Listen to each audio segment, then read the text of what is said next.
নমস্কার, আমি শুভ। আপনারা দেখছেন জিটিভি, দ্রুত হচ্ছে সবার সাথে।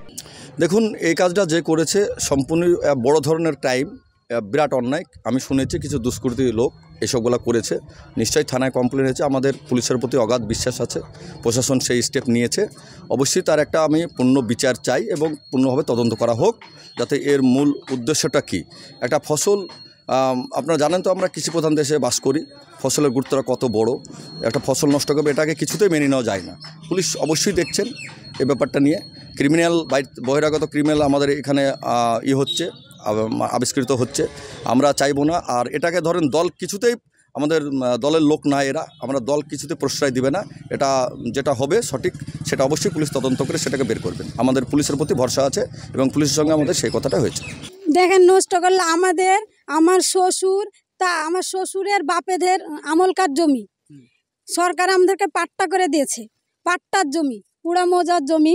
তো আমরা আবাদ করছি তিন পিঁড়ির থেকে আমার শ্বশুররা করেছে, আমার শ্বশুরের বাপেরা করেছে, এখন আমরা করছি।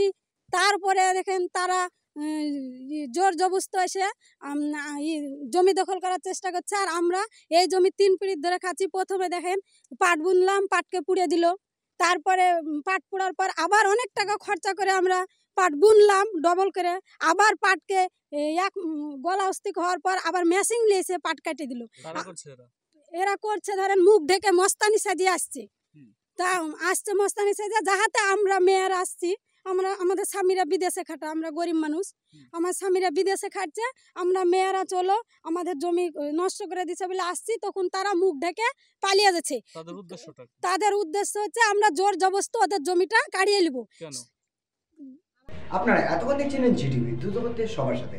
জিটিভির আরো নতুন নতুন খবরে আপডেট পেতে এক্ষুনি লগ ইন করুন www.gtblivenews.com।